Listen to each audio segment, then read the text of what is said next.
I'm going to be talking about the dual understanding of instructional experiences. Dual coming from what impacts I had on the people I were talking to, such as the students, professors, maybe, and also the impacts that I received through this class and the new understandings that I gained that I honestly wasn't really expecting. To start, just a quick overview of what I was. I was an undergraduate learning assistant, and I helped students with their in-class problem solving in a traditional lecture-style classroom. I worked with Dr. Matthew Rex in General Chemistry 2046. To start, I'd like to bring out a quick quote by Plato. He says, "Do not train children to learning by force and harshness, but direct them to it by what amuses their minds, so that you may be better able to discover with accuracy the particular bent of the genius of each." And not that we're using any sort of force or harshness in this, but I think the second part of the quote really emphasizes the interpersonal connections and interpersonal things that I could learn from each of the students and kind of adhere to the genius of each of them. Some of my objectives as a ULA was to guide the students to the right answer through logical thinking using Socratic questioning and other methods. Socratic questioning being asking a large question and slowly narrowing in on the exact topic that we're doing instead of just straight up giving them the answer. Also analyzing each of the students' needs and what challenges each of them might face in the coursework and specific ways and techniques to overcome them, specifically pertaining to each student, of course. And also to shift the focus, emphasizing on student-centered learning, like participation and each individual student's needs, kind of shifting it away from listening to the lecturer and just trying to memorize everything, but tell them that this is really something that we're going to work on together and something that is individual. Some benefits that I received from this course that I honestly wasn't expecting was my presenting. The students kind of looked up to me as a more knowledgeable individual. I was their peer, of course, but when presenting I did kind of have a professional approach to it, and I got a lot better on presenting to lesser informed listeners and kind of adhering my speech as a chemistry major and someone who's taken higher classes, I guess, to talk about the topics within their skill level and within the stuff that they know from previous lectures or just from life. Airframing also, approaching mistakes, and in the classroom making them as learning experiences, but outside of the classroom being able to figure out how I can approach a mistake and kind of learn from it, kind of advance through it, move around it even, instead of just stopping at a mistake and belittling someone if they're wrong.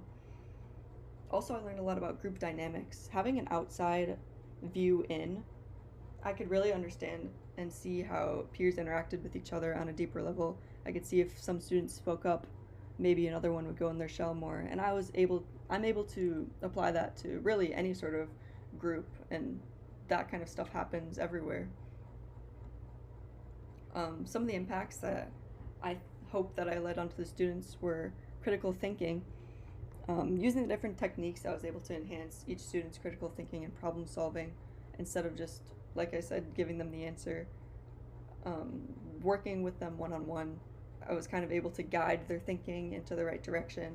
And maybe if I were to ask a question, they would sit there and be like, well, why did she ask that? Was there any sort of specific things to that question that might help me move forward in this problem set? Also, promoting participation. Working with a smaller group, I was able to hear from every individual student through me kind of working with the groups. Eventually, some of them would gain confidence and talk a little bit more. Speaking of presenting stuff to peers and people in their group, facilitating discussions between the students and have them talk about it, which also ties into the critical thinking, opposed to just like me almost being a second lecturer with them. And also comfort. Being a peer and someone who had just taken the class a little bit ago, I can relate to the mistakes that they make in class, and I can hopefully promote a safe space and know that, hey, a lot of people get this stuff wrong. There's no biggie if that happens. Quickly reflecting on some of my things, trying not to go over the 5-minute limit. To start, my professional development is way better. Like I said, the students they kind of looked up to me as a knowledgeable individual, and with that, I was able to present what I know in a knowledgeable and professional manner. Also, a way deeper understanding of the content. I was basically able to retake the class, and I had weekly meetings with the lecturer, Dr. Matthew Rex, in which I could address any sort of problems that I had with information and really solidify that content that I had. Also, understanding no one's perfect. I definitely made a lot of mistakes, and the students made mistakes as well. There's many times where I was hung up on a question and then I'd have to think about it for a few minutes, or maybe even the next day. There was some times where I came back to a student and be like, hey, did you ask me this the other day? I have a great answer for you now. And just everyone's super accepting with that, and being able to move forward and learn from those is super beneficial. Also, the interpersonal connections that I had. I really got to learn about how each student approached problems and how different kinds of students will approach different things. Biology backgrounds, you got math background, and seeing how they can kind of relate what they know to what is being taught. And that goes along with the adapting to individuals as well. Also, confidence. At the beginning, I was scared that what I was saying, they weren't gonna like listen to what I was saying, because I was just another student, right? I had just taken the course not that long ago. But right off the bat, I kind of saw that students did look to me as a knowledgeable individual, and I was able to be way more confident in showcasing what I know. Some acknowledgements is Dr. Julie Donnelly, she was the pedagogy instructor. And of course, we got Dr. Matthew Rex, who's the Chem 2046 instructor that I got to meet with. Also, Leah, she was one of the SI leaders in my course who I went to if I had any questions. Thank you guys for listening.